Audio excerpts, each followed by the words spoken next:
Yes, I did. I can't wait for it either. Molly, I hit it, but we're going to talk Bill and Ted 3 a little bit. Yeah. How do you feel about replacing George Carlin with Christian Shaw? I mean, No real option. I mean, really, yeah, it's really a lack of options. Were they gonna like do a deep fake on that or whatever? I mean, I do have it on good authority, mainly from the person's mouth herself, that Kelly Carlin will be in the film. Ooh, excellent. So she's been a guest on my show before. She's amazing. Excellent. I actually made her laugh, believe it or not. You know what it's like to make a Carlin laugh?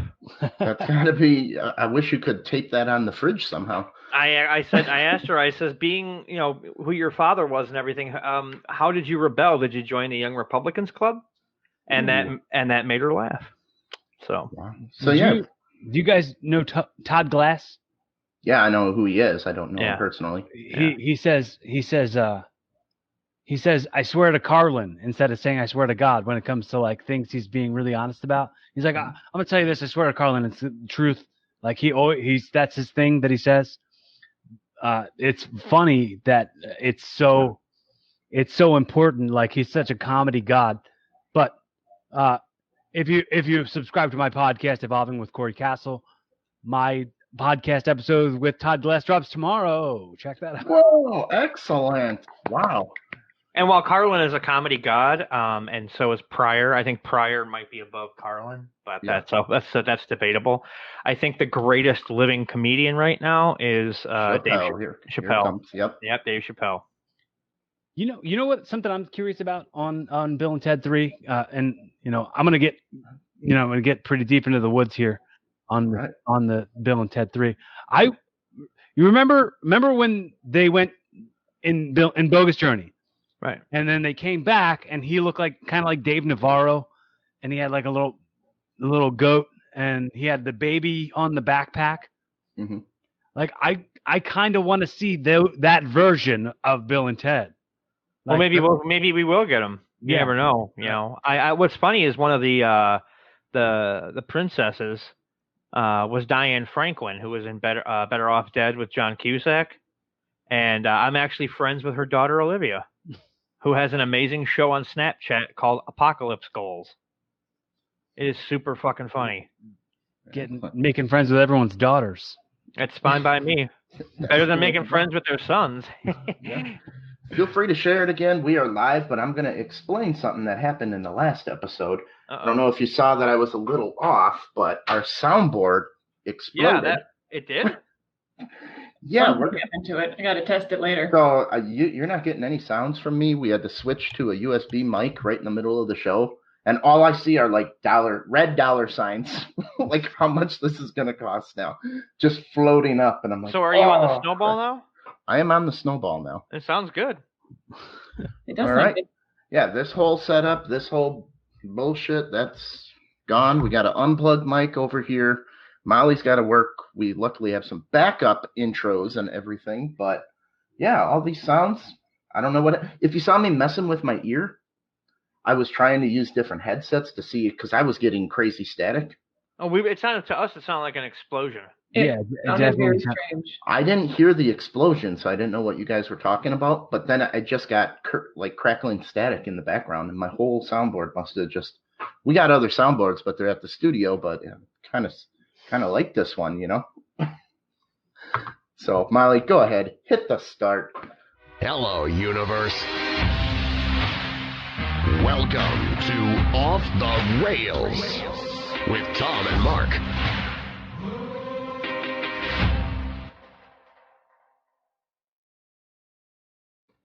All right, oftentimes that mutes everybody, so we are back at it again with a bonus episode. We're here with pro wrestler, podcaster, movie producer, actor, Kory Castle. Hey, Kory, thanks for coming back and hanging out with us. What's up? Hope not much has changed in the last couple minutes. Hope you're all still safe and fun. My shirt changed. Well, Ron's shirt changed and my pocketbook changed. Well, Ron's pulling up the reins. Sometimes you got to change your pocketbook to match your shoes and stuff. So I get it. Oh, geez. We got a clog dancing scandal. 100. Oh, wait a minute. Let's introduce the King, Right Hand Ron, the Hammer, Perty, of the Ron Perty Show. Here, I'll do the motions of the people I hate so much. I'll go like this. Yeah, Cory gets that one. Yeah, or I'll make jazz hands like Kenny Omega. Fucking weirdo. Anyway, no, yeah, and then the new short film is out. Came out on Friday night or Saturday morning. I don't know time zones. It's called "I'll Be Right Behind You." It's amazing. I actually, while we're here, so people can see how awesome this is, I have a picture, a screenshot. No, that's the stripper. No. Let's see. That's a very good-looking stripper you're going to have on Monday. She's let's be politically correct, and she's a geek too. She's a big Doctor Who fan. So this is actually a screenshot from the movie that I used for the poster. I mean, you can just look at the guy. He looks like he's seen a few better days. Yeah. He looks like Rick Grimes. Don't say that. He looks more like Jeffrey Dean Morgan. Same dude, man. No, it's not. Jeffrey Dean Morgan is Negan. Oh, that's right. Yep. If you mixed all of them together with Peter Dinklage, that's who he looks like. I'll be sure. Unless I told him to watch today, so if you just told him that he was like, he's 4 feet tall. I said the face. He drinks and he knows stuff. And he's got an adorable dog named Maui, who I thank in the end credits of the film, because when she had to go, she left. She didn't put up a fight. He didn't have to yell at her. She just she took off because she knew not to interrupt our magic. There you go. All right, a 102-year-old woman can't die. The government pleading people to have online sex. We got phone apps that just do that for you. FEDOR is back. Kim Jun Un's personal traveling toilet. New York allows liquor-infused ice cream. Naughty Trolls recalled. George RRRRR Martin is in trouble. Cheetos Mac N Cheese, and a ton more in this bonus episode. Molly, where'd we get our house from?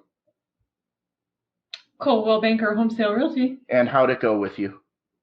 It went amazing. I love them. It was great. We got a haunted house that blows out soundboards, so that's amazing. We got to get back to that studio with some different ghosts. But if you're looking to buy or sell a home, maybe interested in becoming a realtor, email Roy at CBHSR, or give him a call, 414-235-0763. I'd love to be your go-to for all the real estate needs. What happened to Ron? Ron bailed. I lost him. So we have advice from a 102-year-old woman. She has survived COVID-19, the 1918 Spanish flu, and cancer. This is a lady you should have on your She had COVID, email. and she had the Spanish flu, and she had cancer? Yes, she had cancer 3 times. Oh, wow. 3 times. And she's how old? 102. She had cancer as a baby, and they basically put her in a shoebox and just were going to see if she was going to die. So there she is. So her keys to living long, she said, little religious, but we'll let it slide for her because she's unkillable. She says Jesus didn't make wine to look at it. So I'll give her one of them. But my recommendation is try not to share a soda with this lady because she seems to catch everything. But she says it makes her immune system that much stronger. Wow. That's interesting. I had recently had a COVID double pneumonia survivor on my podcast, Jeffrey Gurian. He's a New York City comedy writer and host. You may have seen him on The Kroll Show. Yeah. Being pranked in too much tuna. He was the first one to get pranked in too much tuna. He was on my podcast recently, telling all the stories about. Like, dude, it was a horror show. Like the intricacies and the details of the story, I just couldn't wait to blank it out. I didn't want to think about it anymore. but I can't imagine being anyone who has survived that, let alone a 102-year-old person. 3-time cancer survivor. That's insane. I mean, she had breast cancer, colon cancer, and then some sort of lymph node cancer, and that's the one that really gets you, and she survived all of that. Uh-oh, Ron had internet trouble, but he is coming back with his phone because he is a trooper. Goddamn right, I'm a trooper. Oh, he's he's back back to laying life. down. Now I get, and I'm back laying down because who gives a shit? Yeah. This podcast is going to destroy everything. Oh, this is bullshit. Holly, lay on the table. Come on, I can't lay down anywhere unless I lay on the table. There you break go. it. Oh, That's awesome. man. All right, everybody gets to lay down. I really like your backdrop, by the way, Cory. Thank you. Thanks. That's awesome. Oh, I thought you were gonna compliment my couch. I'm like, hey, you've seen this before. Yeah, no. My best friend gave this to me for my birthday a couple years ago. That's awesome. Oh, wow. So now it's a cool backdrop for the pod. I also used to be in a studio. I also used to be in a studio right now, or What's up? are you not able to, or did you stop doing it in the studio? I prefer this, honestly. I think it's way better for like scheduling guests, and I don't have to go, oh, only come in. I can only have you on Monday or Saturday. No, I can have you anytime. So I'd rather have this flexibility. So with your podcast, do you do it live, or do you just record? No, I just record them. I just record them and then put them up. Or just audio only, or video? COVID has afforded me the opportunity to capture a video element to my podcast didn't previously exist. I mean, I started testing out video before the I couldn't have guests at my house anymore. But it doesn't look as good to have it like across the room. But this is cool that like I can have the person, their face and my face in the shot. So my podcast is also on YouTube, but it definitely doesn't get as much love as the audio. Yeah, we get that. So you know what also COVID has afforded people to do? The HSE, which is kind of like the CDC in Ireland, is encouraging people to just practice online sex. Play it safe, they're saying. It's like, so now, remember Demolition Man? Yes. When like Sandra Bullock and the virtual. Yeah, they got to come out with something like that. Yeah. Molly just saw Demolition Man, by the way, but now dick pics are in. They're saying. Send it. Not unsolicited. Not unsolicited. That's correct. So make sure that the person who wants it actually wants it. Wants it. Also, I'm still laying down. I just turned the computer. Excellent. Ron, you can have online sex now. Government. I've been having online sex. What the hell? He was practicing for COVID before COVID was COVID. Yeah, I am an online sex hipster. Experience is the best teacher, as I always say.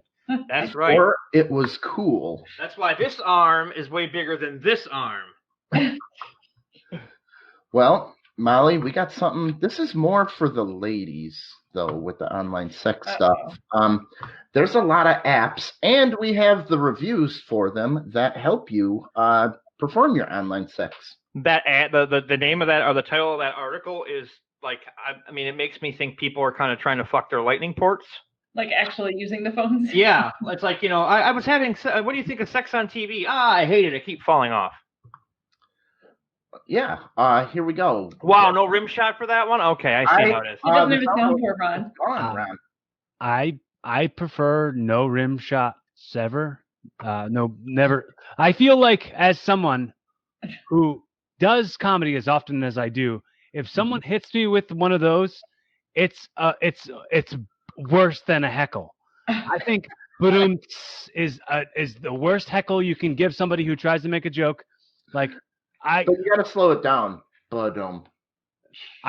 That's even worse. And the sad trombone thing. Stop it. I hate that. I hate both of those things. Don't do those to people who are. It's like, oh, I'm sorry, you're not creative. Like, shut up. It's the slow clap of comedy. Yeah. Don't boom me or sad trombone me. I don't need it. I'd rather. Oh, I don't need it. I just like it. It I'd gives rather me you get validation. up. I'd rather you get up and leave if you're not going to laugh at a joke. The top 5 app downloads over the past 90 days is an app called Vibrator, an app called Strong Vibration Massage for Women, Strong Vibrator and Vibration Massager Relax Body, Vibrator Massage iVibe, and Vibrator G Vibrating Massager, up 171% in the So last. they're actually just apps that make your phone vibrate. They make your phone super vibrate. I'm going to talk a little bit about cam girls for a second, if you don't mind. They have this thing, and they call it the Vibe, basically. Basically, what they do is they put it in them, and it's connected to tips. So if you tip 100 tokens, it'll make it go for 10 seconds or something to that effect. But that's available now where, let's say I'm seeing someone in Portland, Oregon, and I send her one, I can control it with my cell phone. So if she's having family dinner and I crank that fucker up to max, there goes the turkey. Yeah. Well, this is all happening because of COVID, and if the CDC and everybody is saying this is way safer for everybody, do your part. Yeah, but there's something to be said about having a woman there to judge your penis. Yeah. Cory loves. Now that one deserved the rim shot. You want the rim shot? I can't give it to you. Soundboard's broken. Soundboard's broken, probably for good reason. All right. FEDOR is back. We're gonna switch gears here. I can take a hint. So yeah, because I got weird real quick. real It doesn't take quick. much for you, Ron. What's that, Molly? I said it doesn't take much for you. No, it really doesn't. I just have to breathe in air. This is Here's the callback. thing. If you stay weird, you never have to get weird. That's just the way. That's true. And there are women out there who like weird guys. So line starts to the left, ladies. So have you heard of the Russian robot FEDOR? Final. Well, they were working on the International Space Station about a year ago. So final experimental demonstration object research. So basically what this thing was built for was if there was a problem, they didn't have to send a person outside. It would go fix whatever's wrong with the space station. I don't like where this is going. No, because they scrapped it. But FEDOR is now back. Molly, you remember the FEDOR story? Very vaguely. Okay. Here he is, back. Ah! You got to check him out. This is what they turned him into. This is now basically a Terminator. It looks like something out of a... Wow. It looks like an early prototype of a Cylon. What was that Stallone movie? It wasn't Judge... it was Judge Dredd when they had that robot in there. But let's forget that was a movie and just watch the Carl Urban Dredd movie because it's so much better. So what does it do? It's an unmanned combat platform. Yeah, it kind of reminds me of like District 9. Yeah. Something off of that movie. They have it. It's shooting down drones and stuff already, and they're showing off that it can basically skeet shoot better than people already. Skeet, goddamn. Yeah, Joe says robot boobs, but they're not real boobs unless they can feed a child, or I can fit them in my hand without worrying about being shot. It did look like it had like two like little chest plates. Mm-hmm. So, was this? There are. Here, I'll just keep stuttering, and that'll be the show. There's treaties about not using unmanned like T-800s, basically. Do you think Russia used this as a way to say, "Oh no, it's not a fighting robot; it is a space mechanic"? There's loopholes in everything. But now we'll just jack them up with all these guns. But they've repurposed it, and now it is a fighting robot. Oh, now they're not even hiding it. No, now it's Well, if you were Putin, would you hide it? Well, they hid it for a little bit, and we were making fun of it because they called it the final experimentation robot. Yeah, that seems like a real Hitler move. I mean, all this is everything going on in the world is just a giant dick measuring contest. Mm-hmm. That's all it is. So, do we need our own robots? No. I'm going to sit back and not comment on that because, boy, do I have a comment, but it would get political, so I'm going to keep my mouth shut. If Russia's got them, we need them, right? No. We can't just have other countries with fighting robots. Did you see what last week with the Japan robot that's 60 feet tall and looks like Pacific Rim? But that might be for, like, okay, I was trying to say this in the chat, is the Japanese have made a giant Godzilla amusement park, and they have a giant Godzilla in there, so they might be doing something for Gundam or something like that for an amusement park. See, what we need to make is something that will just shut down those robots. Well, the only problem with that is it would require an EMP, and that would take us out as well. Here's what Japan's got. Japan sent PlayStations. So now Japan's got giant robots. Russia has Terminators. I would take Japan's robots over Russia's Terminator. This is 6 stories. This is 60 feet tall. Has anyone seen like the Terminator movies or any other movies with robots? They never end well. Well, Terminator ended well for the robots. Yeah. Not us. I mean, it's all about perspective. Cory, do we need robots? No. We need Cherry 2000. Well, we cannot have robots, but the thing is, other people are going to have robots. What about sex dolls? Do you watch Rick and Morty? Yes. Yeah. Okay, we need fart. Well, dub. Yeah. We need fart to go in there and just shut them robots down. Just singing the Goodbye Moon Man to the robots. See, that's what I was saying. We need something to shut the robots down. Yeah, I mean, it's honestly. Okay, I got robots. It all seems very prototypical, and it's all. I don't think anything is getting turned on and being used, so it's just going to be more waste of funds for America to try to duplicate that. It's all just like having toys. It's stupid.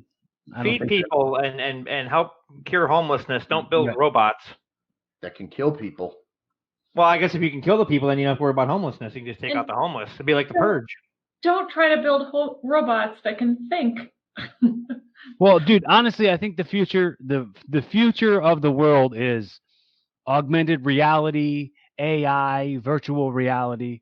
Sure, yes, in all the best ways possible. But then in the wrong hands, it can be in all the worst ways possible. I definitely think that this time right now is the best kind of time for it. It's the best time to sort of explore those options, considering the fact that like sports can't be a thing. So why doesn't every fan get like an iPad set up to a chair that can project their image so it's like they're there? Like that should be every sport thing. Everything should be the augmented reality mixed with like a surrogate, mixed with avatar. I think that's more of the future than we think. But that's probably, hopefully, after we're already all gone. Well, I mean, I think this technology should be used for silly things, like my Google Home calls me daddy. Okay. I was bored. Everybody has been bored in the past 8 months. All right. Kim Jun Un is traveling around with his own personal toilet to protect his feces.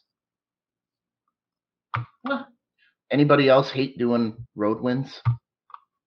I'm way more comfortable pooping at home, and I feel like if I'm working at a job and I can take a dump there, it's time to quit because I'm too comfortable there. Cory, you have to poop on the road a lot, right? I've had to, yeah. I'd say as long as you bring like white with you, like it should be fine. Like except when you get into a place and the toilet's a mess. But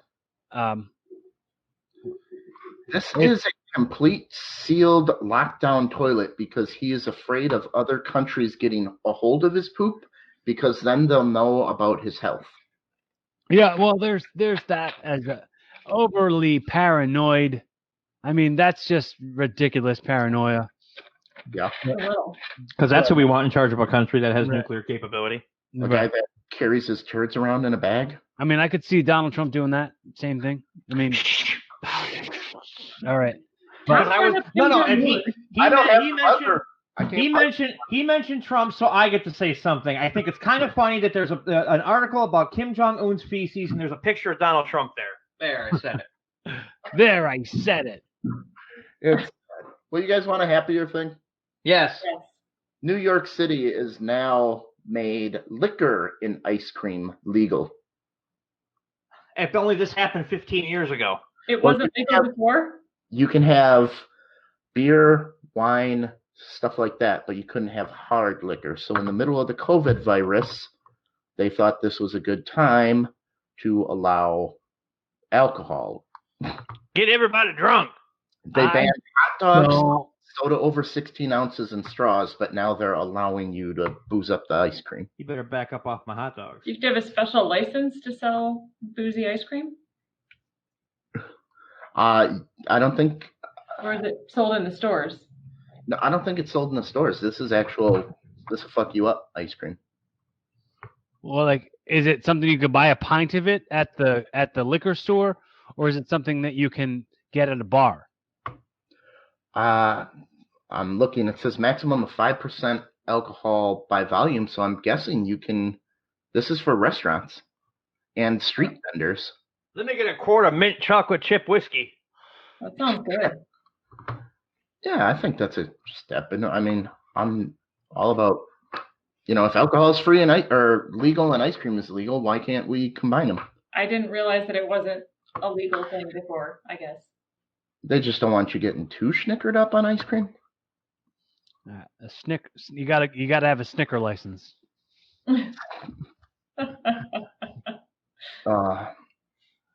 But yeah, I don't hate it, but I probably wouldn't do it. I mean, I could see it being some sort of treat for a hobo. Okay. A hobo treat in a hot day. Yeah, I could do that. All right. You guys hear about George R.R.R. Martin's speech that got him in trouble? Did he promise to finish Game of Thrones again? No. See, I have way too much stuff to do on this end. We got to come up with a... First of all, can this guy get a suit that fits at his awards ceremony? We always say that is Nate Ford's dad, Ron. It might be. So he was doing the Golden Globes Awards, and he made a joke about how it's not actually a man, which everybody has made that joke at the Oscars before. That it's a genderless golden eunuch, he called it. And everybody is all freaking out after him because you can't say stuff like that nowadays. Oh my God, you can't say the word eunuch? Oh, well, what am I going to do with that whole 10 minutes I do on eunuchs? You got to scrap it, man. Cancel Jack Sparrow. Yeah. So how do you guys feel about just this insane apology tour that he has to go on now because he called it a golden eunuch? Okay, first and foremost, I think that George R.R. Martin doesn't have anything to apologize for. Second of all, he's got fuck you money. So why is he apologizing to anybody? I guess. Well, let's hear another. I long for the day if I had to have fuck you money. Mm-hmm. Molly got out of the way. All right, go ahead.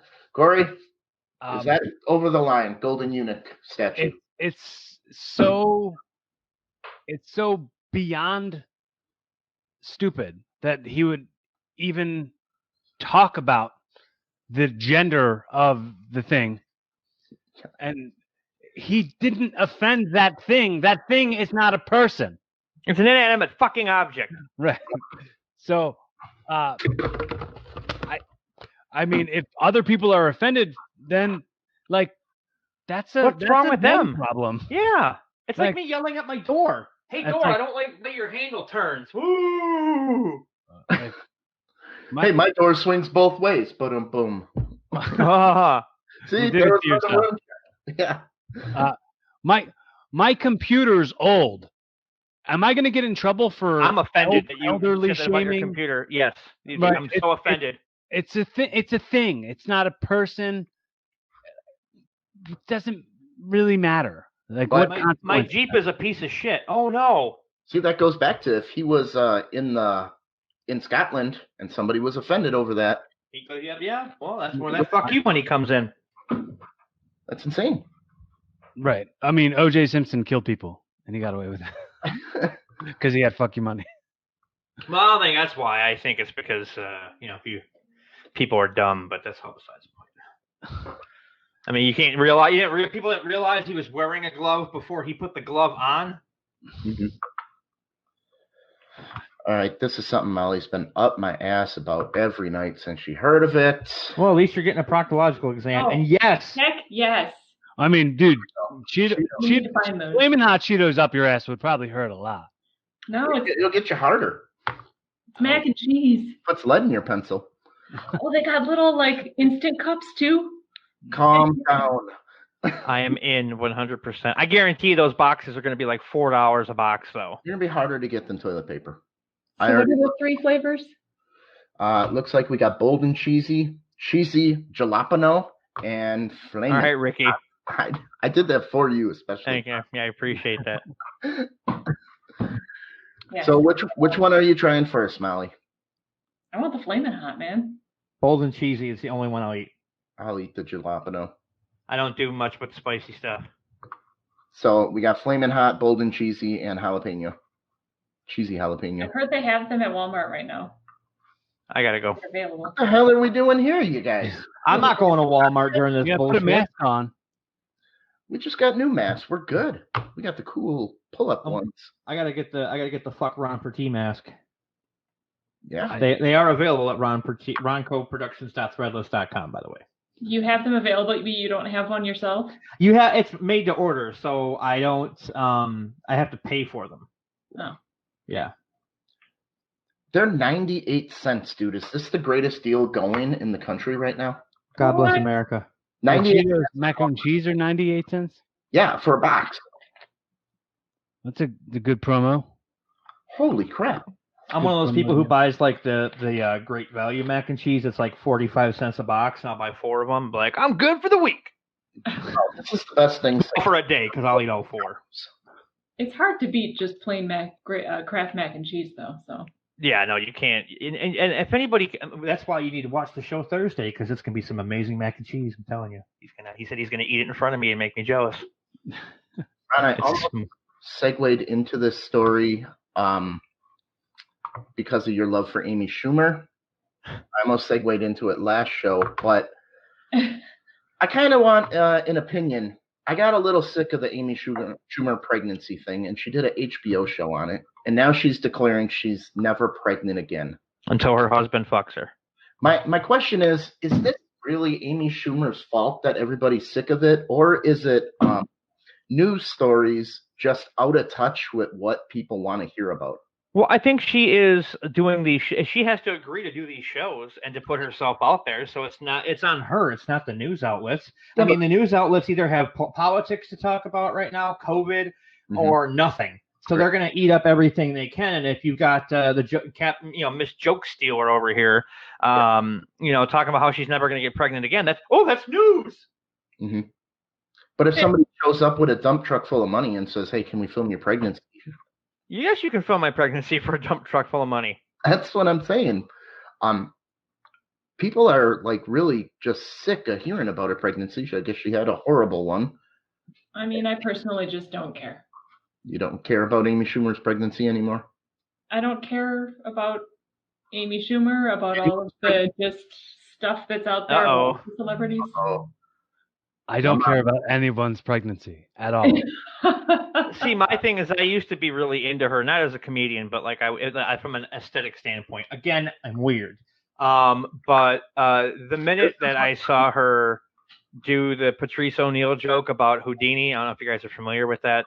No. No, it's the one where he talks about how Patrice O'Neill delivers it way better than she does. It's where you're having sex with a woman from behind, and you have your friend come in, like you pretend to pull out for a second, and then your friend comes in and he's railing her from behind, and you go outside and you knock on the window and wave at her.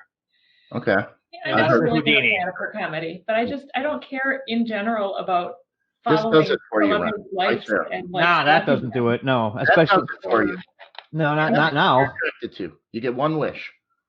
One wish for any woman I could ever have, ever. It's a terrible picture, also, by the way. Yeah, I did that on purpose, Mal. I mean, you take the good, you take the bad, and then you have the facts of life. So Mitchell wants to know for a health food show now. Mac and cheese is not health food, and it's also just awesome. I'll send you some, Mitchell. I really want some smoked mac and cheese now.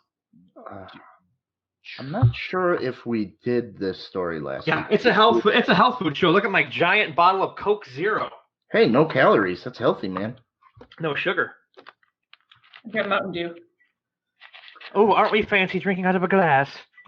Everyone It's a 2-liter bottle. No, this isn't a 2-liter bottle. This is a 1.5 liters. No, the bottle I have in the fridge of Mountain Dew is a 2-liter bottle. I'm not going to drink from it on the show. Oh, you mean like I do? No. All right. Everybody wants to be like Ron, but nobody wants to be like Ron. Anybody here have Disney Plus? No. Okay. What do you? I have Disney Plus. Yeah. There we go. Okay. Are you going to pay extra money, which the extra money fee is $30 to get the new Mulan? No. No? No. So you have to subscribe to Disney Plus, which is already like $15 a month, and then they want $30. $29.99 to rent it.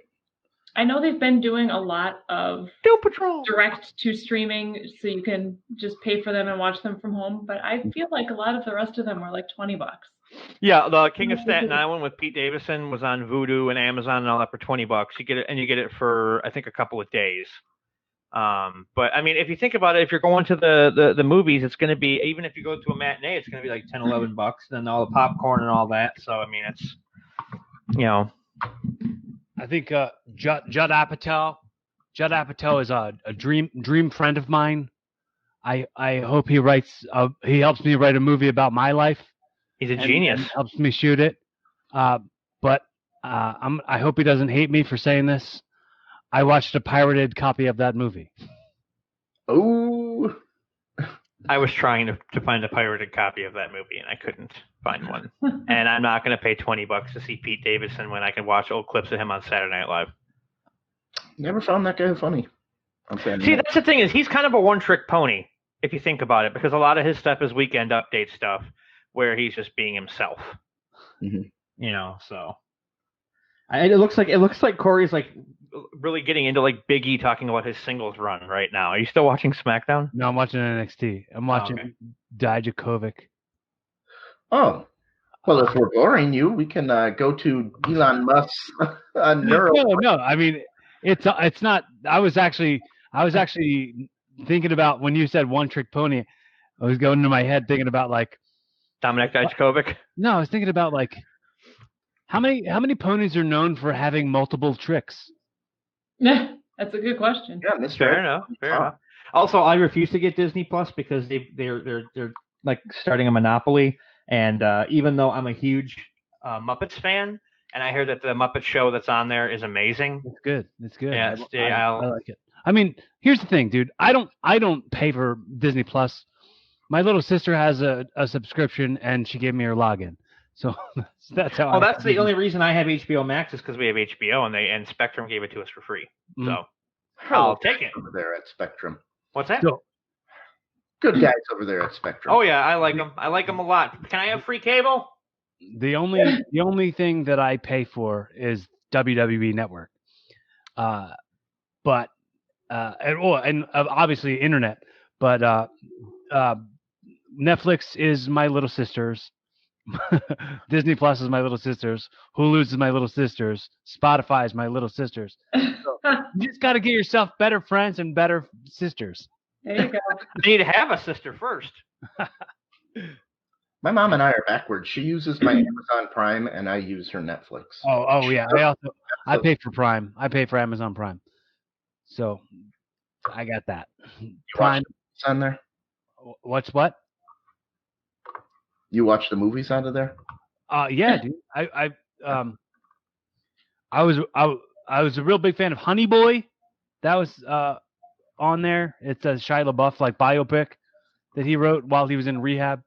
I like that a lot. I saw that actually in like a little movie theater around here before it was ever streaming. Dude, I'm a big fan of Shia LaBeouf. I'm not ashamed to say it. I haven't seen Peanut Butter Falcon yet. I hear it's great. It's really good. It's really, really good. And as a wrestling fan, it's even cooler. Yeah, it's around pro wrestling. So my big thing on Prime is The Boys. If you haven't seen season 1 of The Boys, watch season 1 of The Boys because it's going to be here sooner than you think. September 4th is the new season. But I think what they're doing, I think you talked about this, Molly, is that they're going to be doing, or somebody else did, I forget. They're going to do 3 episodes, and then they're going to start putting an episode out every week. I think you might have said something about, I don't know, somebody said, there was some woman that said it. So right now you're the only woman that I talk to. So by default, it's all on you. So that woman that, online that said she wouldn't let me see her vagina, that's your fault. But no, you're out of here. No, they're putting this like the first 3 episodes out, and then they're going to be dishing it out once a week, kind of like they do on who does that? Like, yeah, I don't know. The DC app would do that with their shows like Titans and Doom Patrol and Swamp Thing and all that. But yeah, no. So I can't wait for that show. Molly, you had a question for Cory earlier when we were taking a break. Oh, yeah. I was just wondering what got you into doing stand-up comedy, and if you're still doing that. Oh yeah, I mean, I've done it once since the pandemic started. So yes, I'm still doing it. Still writing constantly. Love comedy. I've always when I was a kid, that's all I ever told anybody I wanted to be when I grow up. Nobody ever heard me say pro wrestler till way later. Because, dude, I was a dork. I was such a dork. Like skinny nerd, dumb haircut, stupid glasses. Like my glasses were thick as hell. No one ever, not you, bro. No, but I was just I was scrawny, I was sweaty, awkward, weirdo. And then I started, somebody was like, yeah, let's fall in love with this wrestling thing. And then I said I wanted to do it, but I thought wrestling was like real. So I thought I'd just get my ass kicked all the time. Yeah. And I'm also not a very athletic person. I mean, as a child, I was not athletic at all. I can't throw or catch. I couldn't play any sports. So I wanted to be a stand-up comedian, but then wrestling took the focus away from wanting to be a stand-up comedian. And I was always telling jokes. I was always writing jokes, and I was like, you know what, I'm finally go and do this. So that was what made me start, was just the fact that I've always followed comedy. Like I can quote so many comedians: Mitch Hedberg, Mike Birbiglia, Todd Glass. Like the list goes on and on of people who I'm inspired to do comedy by, and I couldn't live with myself if I never got on stage and tried to do some jokes. It's kind of made me promo work too, right? Yeah, and it helped me with my promos too. It helped me with my stage fright that I had. It helped me with the fact that like I used to get nervous to be in front of a camera, but not anymore. Like not at all. Mm-hmm. Not at all. I'm not, and I started listening to a bunch of really good comedians podcasts too, and that made me want to start doing comedy podcasts as well. So like I was really inspired by Pete Holmes. You Made It Weird. I was inspired a lot by Joe Rogan, and for sure wanted to get into comedy even more through watching their stand up. Do you add comedy into your wrestling? I know a lot kind of, but not as. I do funny spots and I do funny stuff. The character that I'm doing as Kory Castle is in wrestling. I'm doing like a Rick and Morty inspired character. Okay. Where Kory Castle doesn't come to the ring without. Nobody comes to the show without it. Yeah. It's around here. Oh, there it is. There we go. Oh, I gotta ask him something when you're. Yeah, that's I have VR goggles. So when I put the VR goggles on and I beat the little djembe drum, this is a sacred interdimensional djembe drum where I can access the multiverses and have alternate universe versions of Kory Castle come here and get beat up for me, and then I can go in and get the parts where I do the beating up. And the people on the commentary can't tell the difference between the alternate universe versions of me and the actual me. The alternate universe versions of me are people who are wearing the exact same trunks as me, the same wrestling tights as me, but they don't look anything like me. But the commentary can't tell the difference. So I got a question. When it comes to okay, go ahead, Simon. We have a question from Twitch asking where you wrestle. Oh, I was wrestling in Capital Wrestling for the last 2 years. Now they just changed their name to Catalyst. I'm probably not going to go back, but I wrestle for ECWA, for DCW. I made my start in CZW, Combat Zone Wrestling. Oh boy. That was where I first made my name for me. That was like 2002 when I started wrestling in CZW, and I was a product of the CZW wrestling school, trained by John Dahmer and Eddie Valentine. This way, do you have a bunch of scars on your back? I have some on my arms. I have one patch of them here on my back. I didn't do death matches. I honestly never did death matches. But one of my first matches in CZW was at a deathmatch tournament show. But I wasn't in a death match. There was a match with like light tubes and glass all in it, and after the match they just sweeped them all out of the ring onto the floor, and I got thrown out of the ring, and Chris Cash did a dive onto me, and I like landed on all the broken glass on the ground, and I got all scratched up on my back. But that was the most hardcore deathmatchy things I did in my CZW days. Since then, if you can see this scar up here, I did a barbed wire baseball bat match back in 2015. But that's the most I've ever like done a bloody thing in wrestling. I like how Molly's kind of like, oh, and like Cory and I have seen Mick fall off of a cell and didn't probably blink twice after. Well, I mean, where I came from, ultra violence and blood and death matches, and not death, but gory blood is all commonplace. It's just very CCW is the birthplace of Jon Moxley. Yeah, well, I don't know about the birthplace, but I mean, well, that's where he got most of his traction. He got a lot, yeah. But I mean, he was in it for a while before he showed up there. We have a question about your finishers and signature moves. Okay.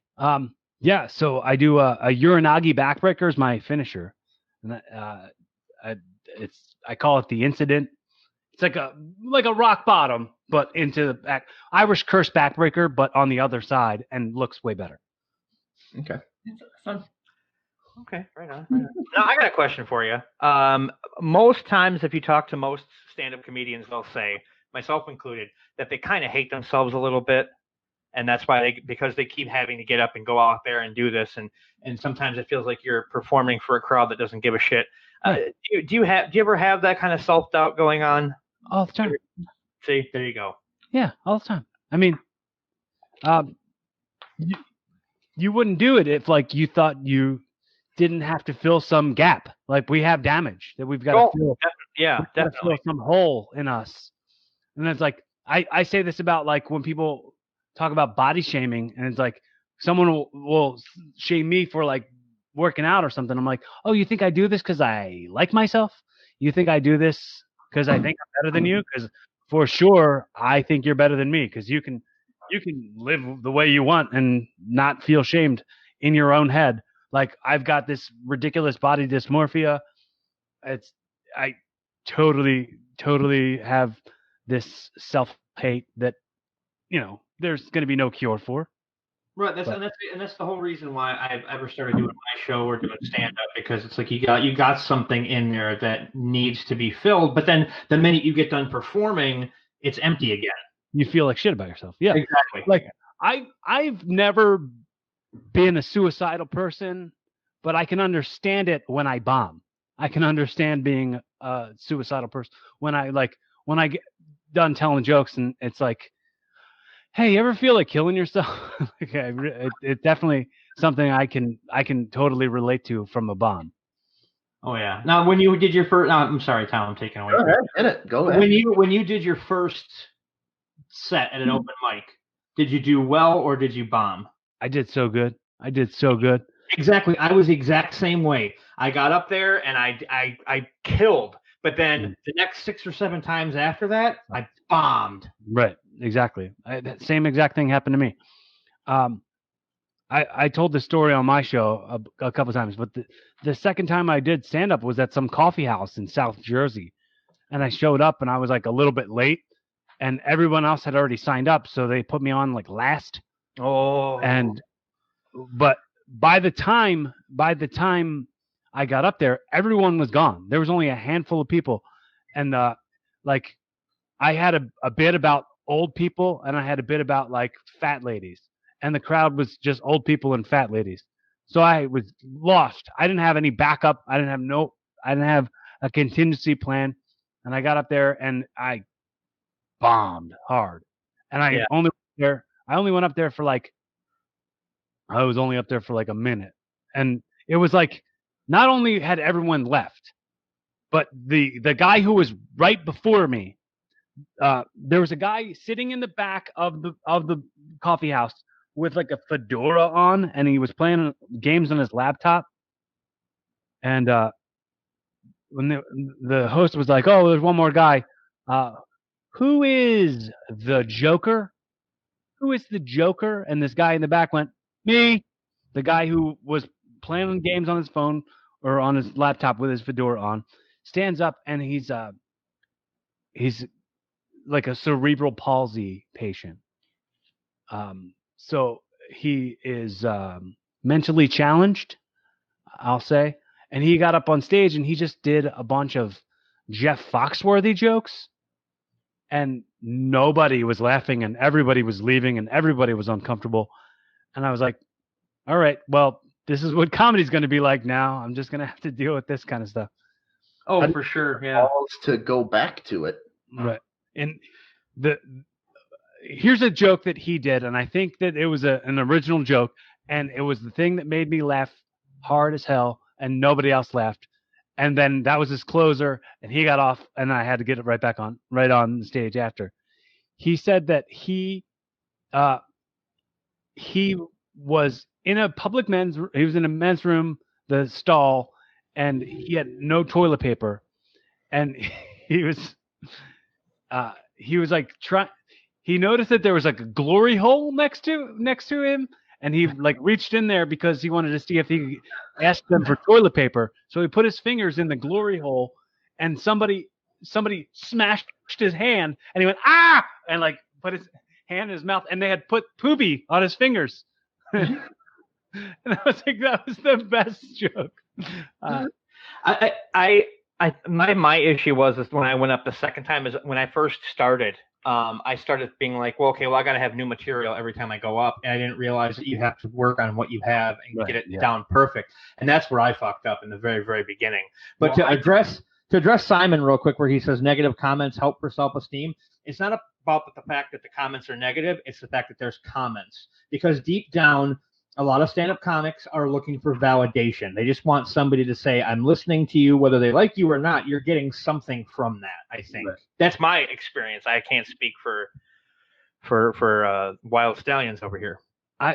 Dude, I really feel like there's a lot of there should be constructive things, and of course your negative, if you want to say negative comments might help, of course, but if it gets me to a point where I'm too mad to hear it the right way, and I just want to respond in a way where it's like, F you, you're not a creator, you're not out here making decisions like that. It's like I do this joke I do this joke, and I really truly believe this. This is like my actual. I'm trying to find my voice at this point in comedy, where I really feel this. I believe in this joke where I say, comparing yourself to other people, we've all got to agree to stop doing that. We really do. I mean, this guy's got a really nice body. He's got a really nice car. His house is really nice. He must have it all figured out. He must be so happy. It's like, I look at it this way. You know, birds, some of them still get hit by cars. They've got the entire sky. Nobody's got it all figured out. Yeah. Yeah, it's like, I think that Richard Pryor is probably the greatest of all time when it comes to stand-up, and he inspires me to do it, but I can never be Richard Pryor because I haven't lived his life. I haven't freebased and set myself on fire yet. You know, I'm still young. Early in the day, Ron. Early in the day. Do it. Yeah, okay. Let me get some crack first.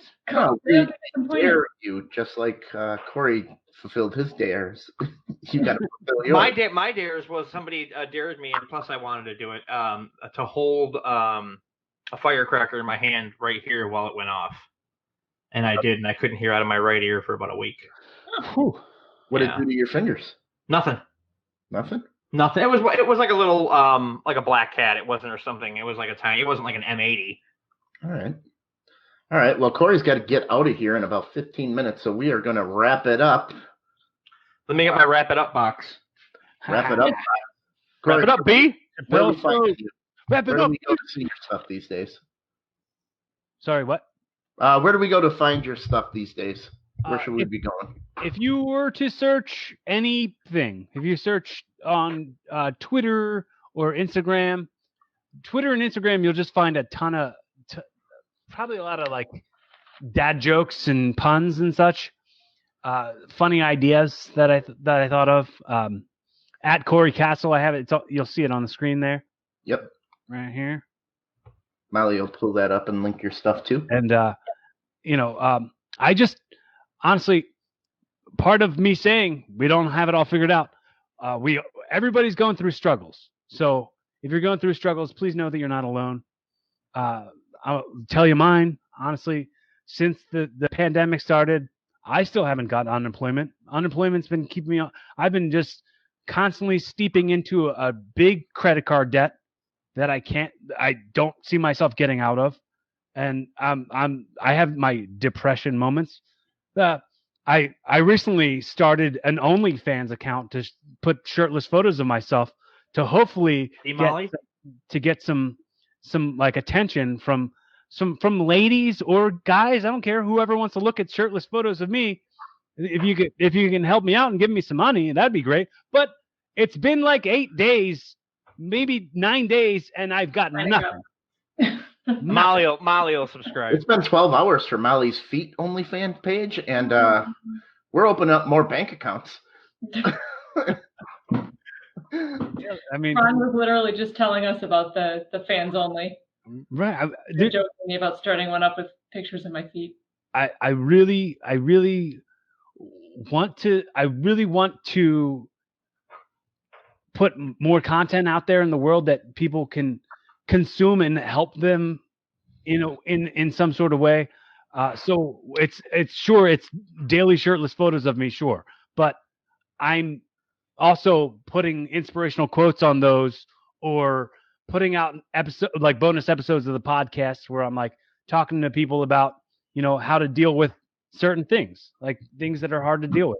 And I'm not putting them out for free on the podcast that everyone can listen to. So Ron? exclusive. Yes. What's your OnlyFans page?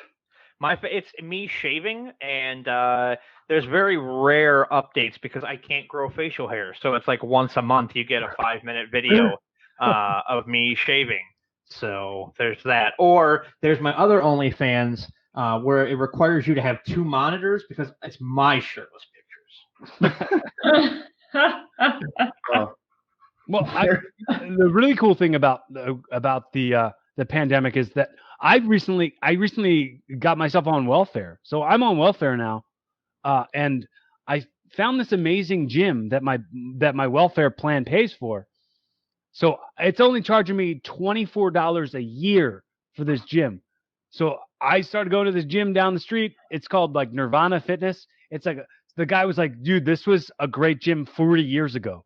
It's got old school meathead dudes in there, and it's just like a weightlifting gym. And it's like the coolest, like finding just a little light of hope inside of like, oh man, well, I don't want to hate myself right now.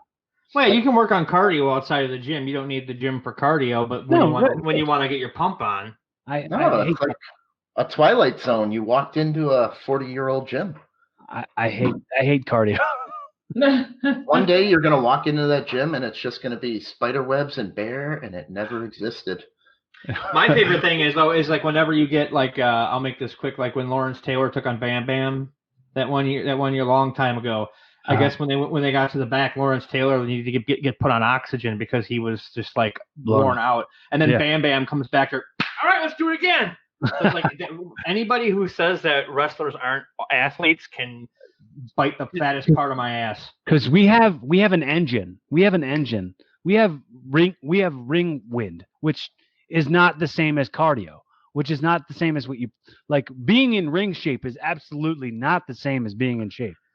Like I've had matches before where I got in the back, the other guy was blown up, and I was like, can I have another match, please? Like, and I've gotten other matches out of that.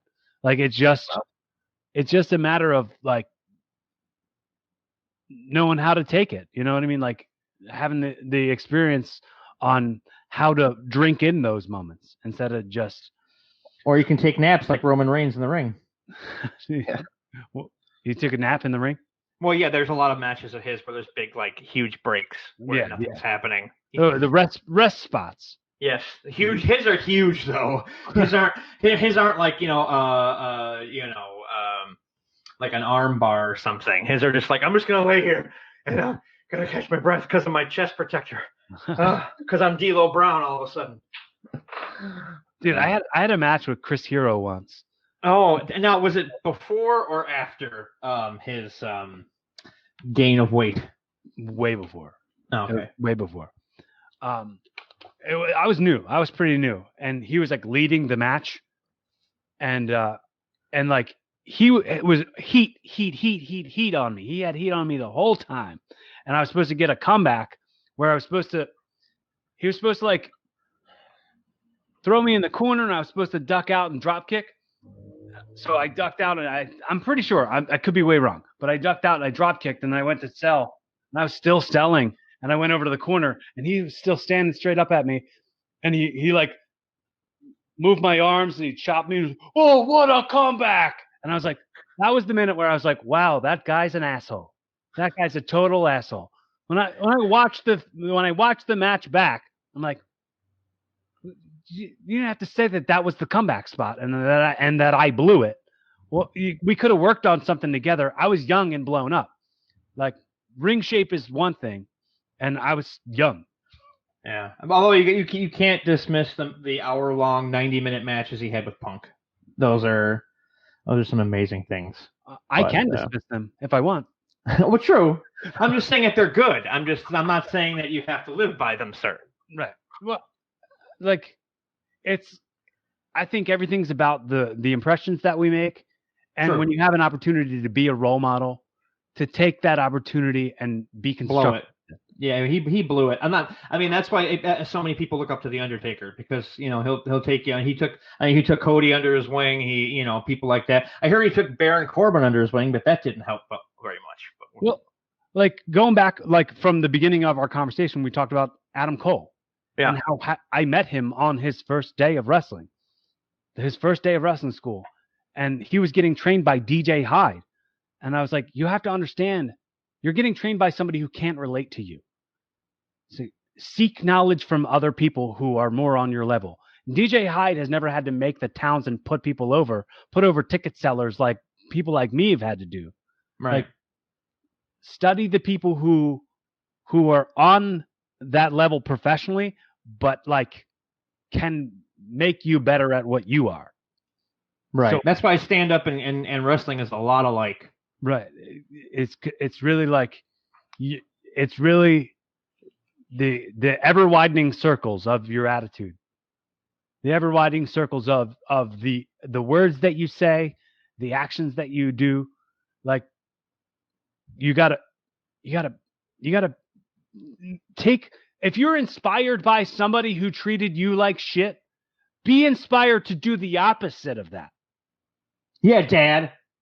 Yeah. There you go. All right. Well, Cory, thank you very much for coming on. It was awesome talking with you. Thanks a lot. Pulling back the curtain for us a little bit, showing us what you do. Ron.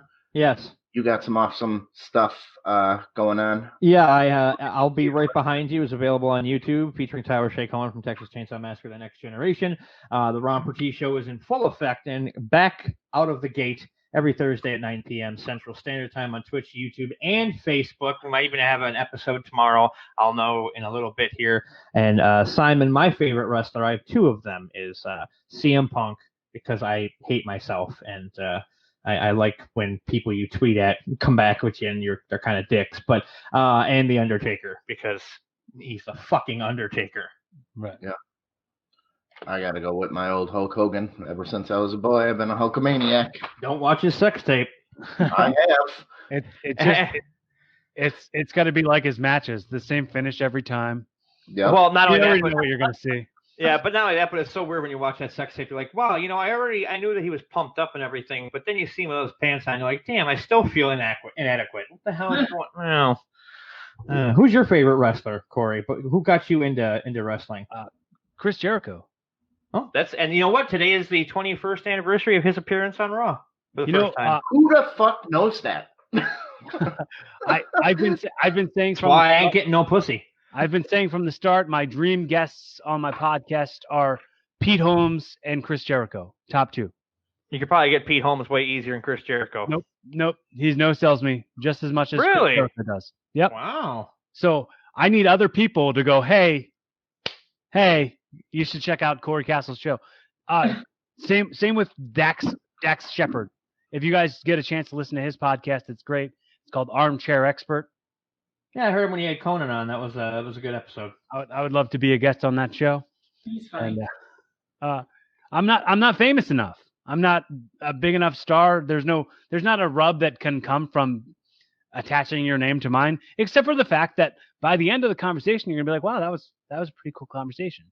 If you're into that, my show's certainly for you. That's what I try to do with my show. Is like, size of the guest be damned. You gotta get some content out of it. You gotta. I want people to listen and say, hey, you know what? I got something out of that. Right. Like, whether it's like not how not to host a show, or I try not to break shit, and I've had my mom on my show. I've had my 80-year-old neighbor on the show. I've had my sister's boyfriend on the show. It's not about the name quality or the social media following of the person. It's the life lessons. Like, I know this kid is like, his mom died when he was 19 and he was there for it. I want to hear like how that molded you as a person. Like, that's interesting to me. It's just the people who fascinate me are the people I want to have on my show. There you go. That's all right. So like, subscribe, follow all of us. Next week we're gonna have a very interesting lady, Molly. Heather Ellensdor? I'm not sure how to pronounce it. She's an Icelandic law professor who specializes in space law and is wanted by the Egyptian government for the death penalty. She studies climate law, and she just really likes nerding out on space law. She's Australian, but she lives in Iceland right now. Well, there's no COVID in Iceland, so. No, she said they're fine. They don't have anything. So stick around for that. Cory, Ron, everybody, thanks for tuning in. And remember, we're not good enough. I can't even press the button, Molly. That's you now. Thanks for tuning in, universe.